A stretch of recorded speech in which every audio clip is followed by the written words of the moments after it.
Opa! Agora sim, agora estamos em definitivo. Agora deu tudo certo. Graça e paz, meus amados, que bom estar com vocês nessa manhã. Quero que essa manhã Deus possa falar muito conosco, né? Nós estamos aqui nesse momento tão especial. Eu senti no meu coração nessa manhã em compartilhar algo com todos vocês.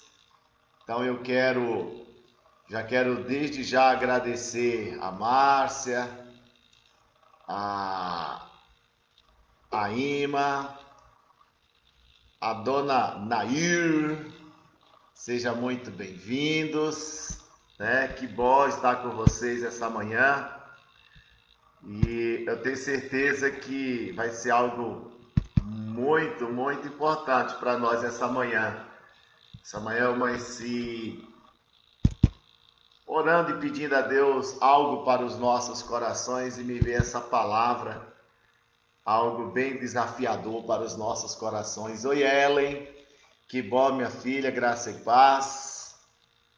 Que bom ter vocês aqui. Que maravilha, que bom, viu? Olha, vocês já são motivos da minha alegria dessa manhã, tá?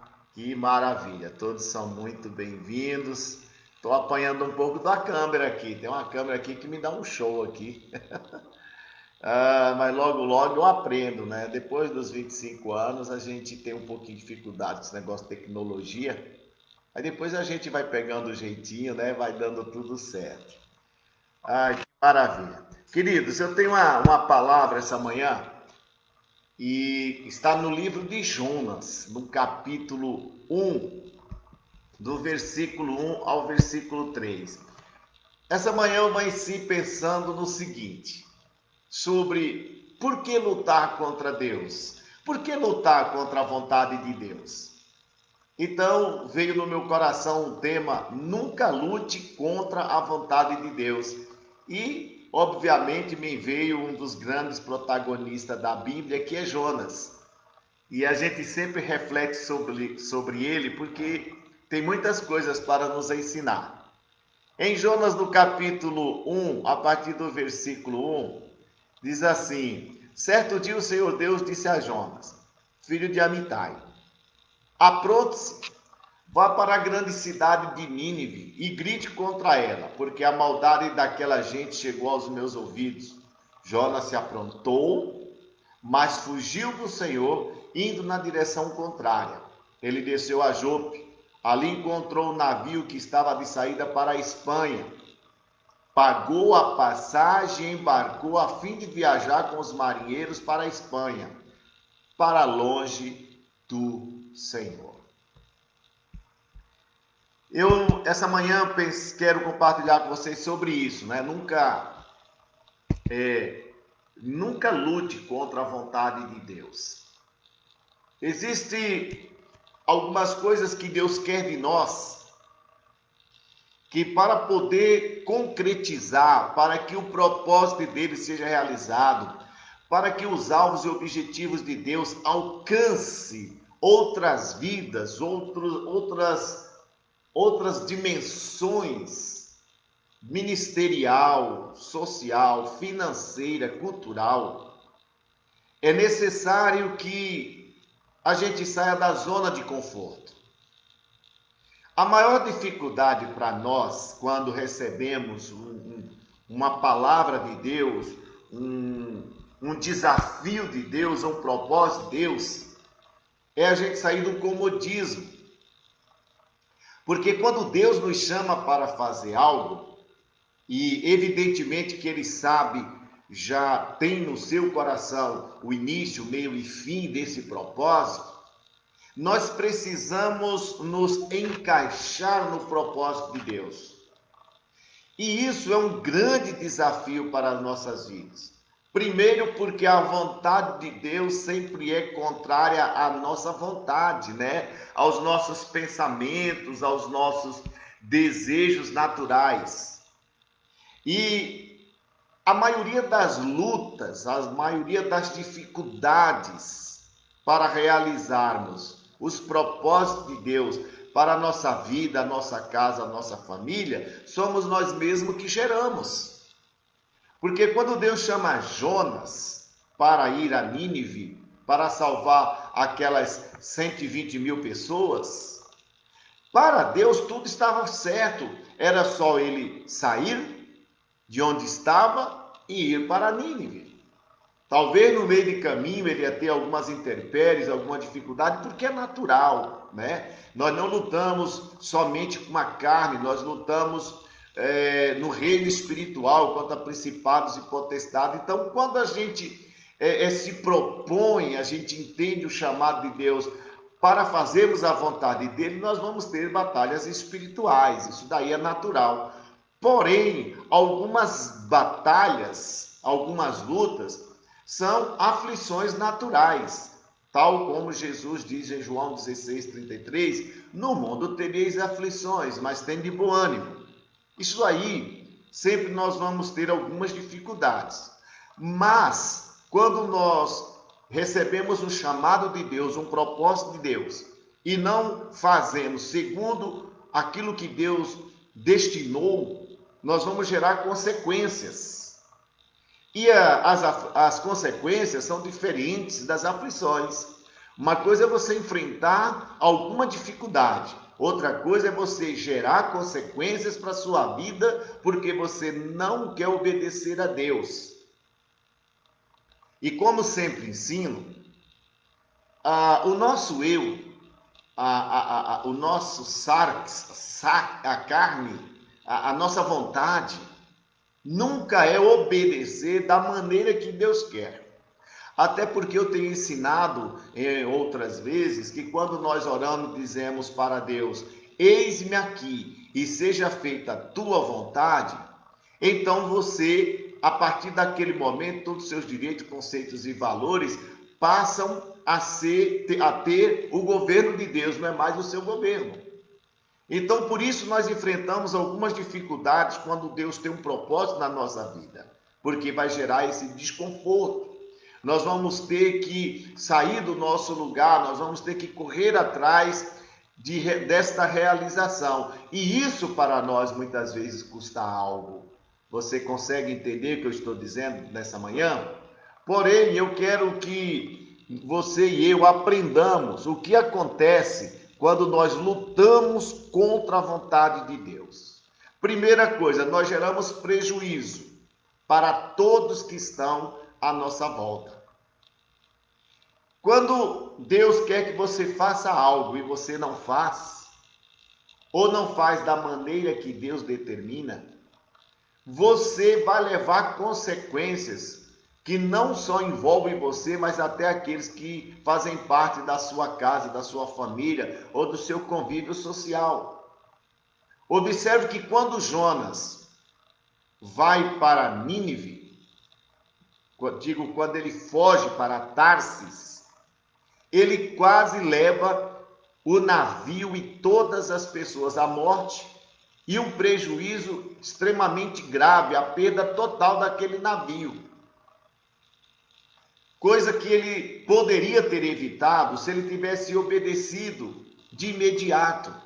Não, por pouco ele não perde tudo. Além do navio ter afundado, ele poderia perder a vida de todas aquelas pessoas que estavam com ele.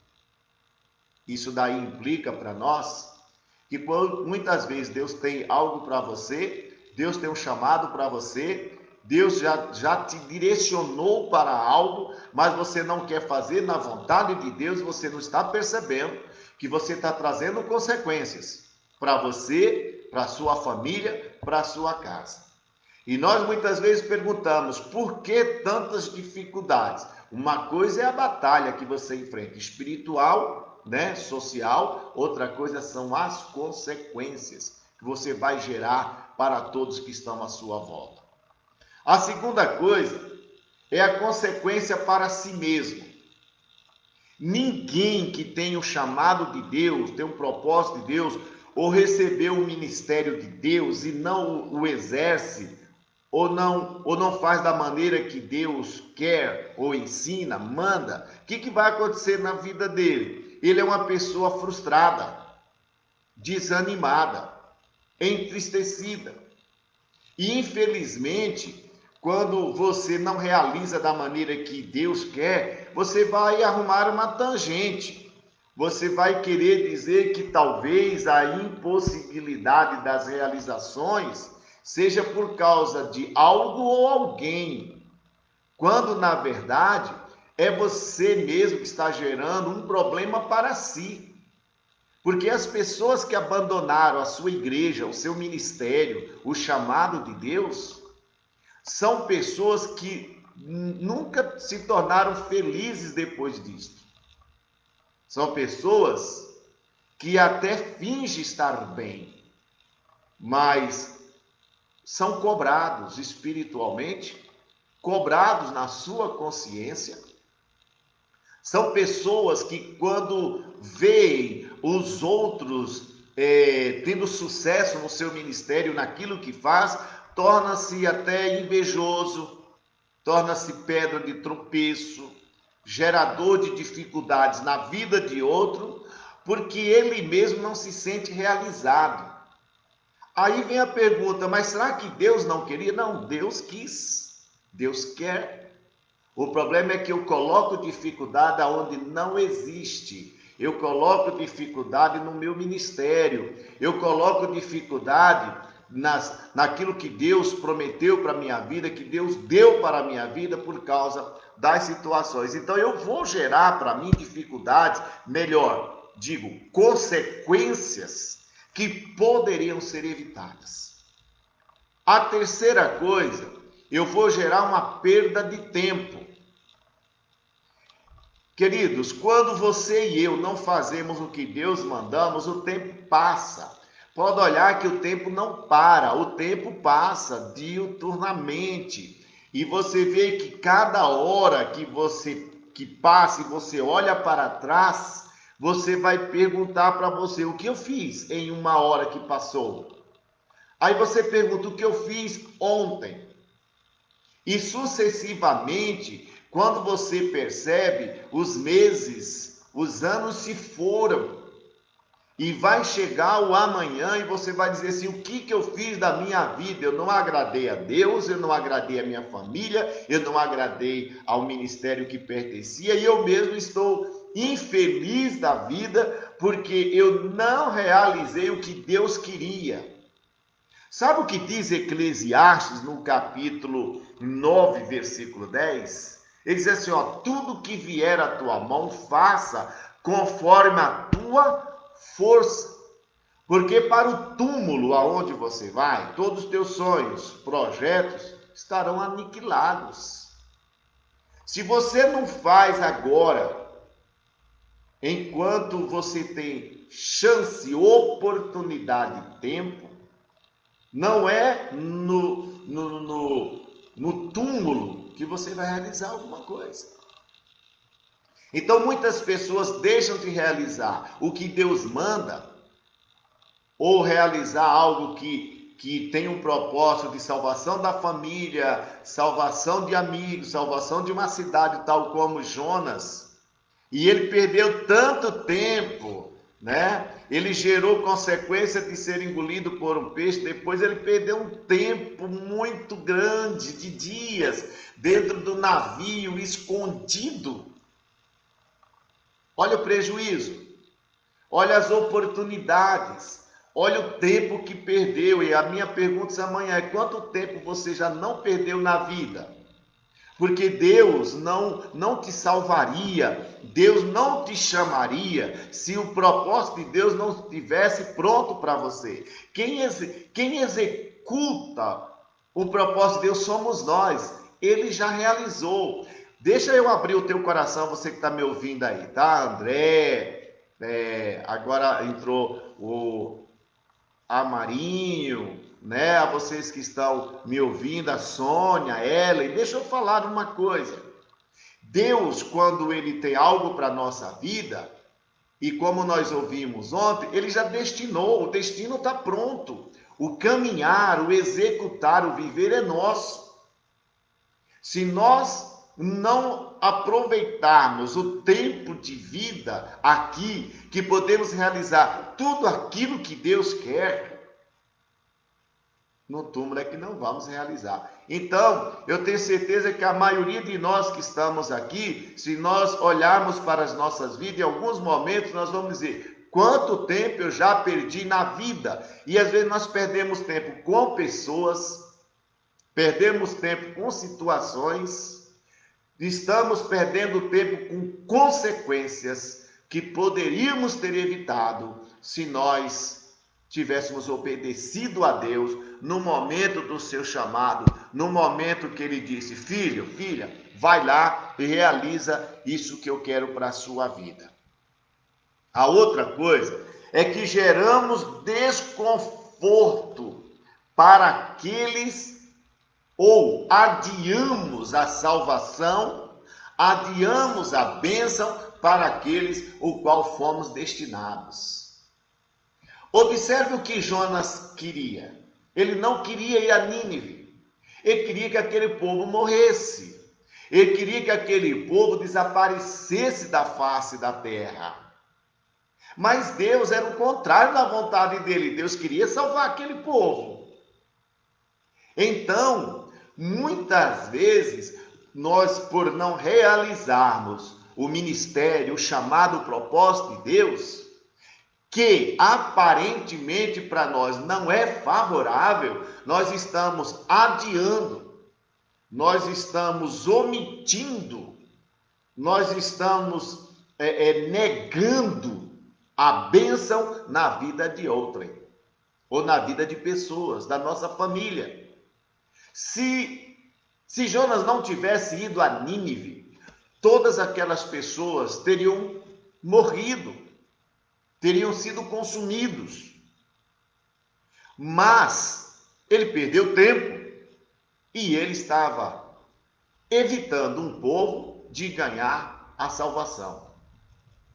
Pense nisso essa manhã, que talvez Deus tenha mandado você ir levar uma palavra de conforto, de afago, de carinho, para alguém da sua família, ou para alguma pessoa, ou para algum lugar que Deus tem um propósito, e você tem adiado, você tem perdido tempo, você tem deixado para depois.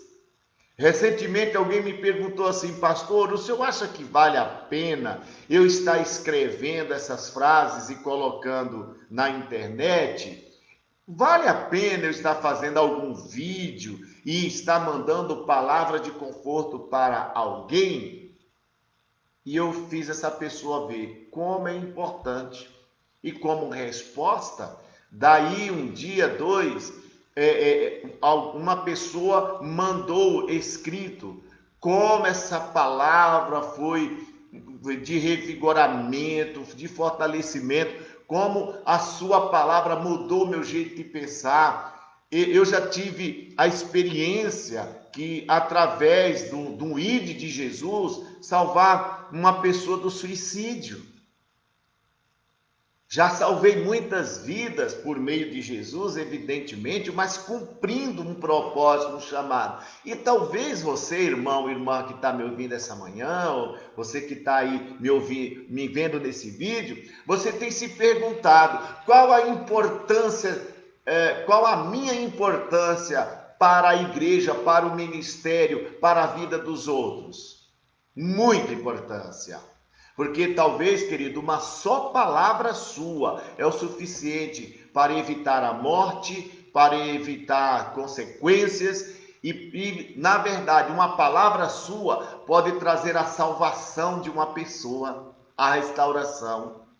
Talvez o que a pessoa estava querendo não era dinheiro, não era comida, não era uma excelente casa. O que ela queria era uma palavra que fortalecesse a sua vida, ou uma palavra que lhe desse certeza ou razão por estar vivo, razão para viver. Então nunca se negue, nunca lute contra a vontade de Deus, porque Toda a vontade de Deus é perfeita para nós. Lembre-se disso. A outra coisa, para nós concluirmos essa manhã, é obedeça e realize a vontade de Deus. Por que eu estou repetindo essa frase aqui? Porque a partir do momento em que nós temos o entendimento que o que nós fazemos não é em vão, que o que nós fazemos para Deus vai gerar frutos, vai gerar vidas, vai transformar vidas, vai trazer paz e felicidade, você nunca mais diz não.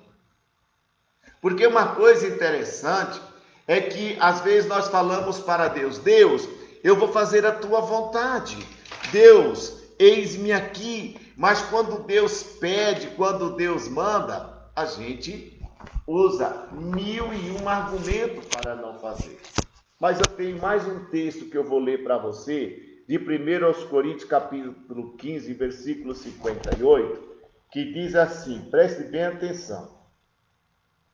1 Coríntios capítulo 15, versículo 58. Diz assim, ó: portanto, meus irmãos, sede firmes, inabaláveis e sempre abundantes na obra do Senhor, sabendo que no Senhor o vosso trabalho não é em vão. Olha que coisa tremenda. Não é melhor fazer do que chorar amanhã arrependido porque não fez? Não é melhor hoje você, mesmo que seja difícil, porque, querido, deixa eu falar uma coisa, a tua vida é fácil? Não é. Hoje, para a gente trabalhar, há uma competitividade de conseguir um emprego. Para trabalhar exige tempo, coragem, determinação. Para você fazer uma faculdade, meu Deus, quantas lutas, quantas batalhas. Olhe para você ter prosperidade, você tem que batalhar muito, em tudo há dificuldade. Mas deixa eu te dar uma resposta interessante. Quando você está fazendo algo que quer te favorecer e motiva o teu ego e você quer fazer de todo jeito, você já pensou no empenho que você tem? Eu vou usar apenas como analogia.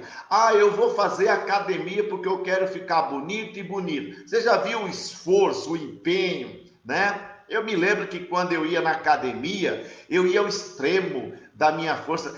Certa feita, eu fiz tanta força com as minhas pernas que eu fiquei uns 5 minutos esperando me recompor para poder ficar de pé. Dava cãibra, eu não aguentava ficar de pé, porque eu queria ter alta resistência física.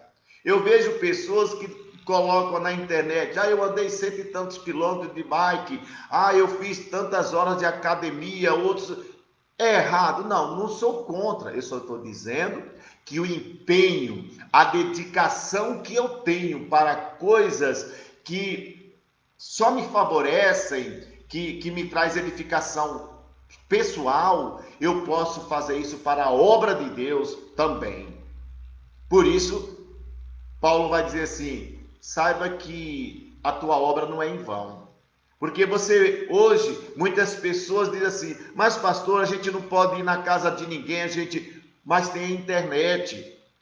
Você pode ligar, você pode mandar um WhatsApp, você pode mandar um vídeo de 1 minuto, 2 minutos e falar a importância que as pessoas têm para você, para Deus e para a família.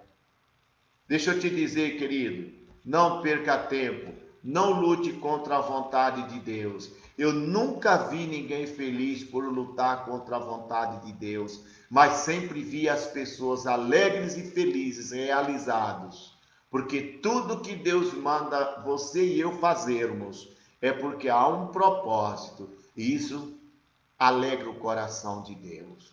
Quero concluir te dizendo: se nós alegramos o coração de Deus, evidentemente alegramos o coração de todos que estão à nossa volta.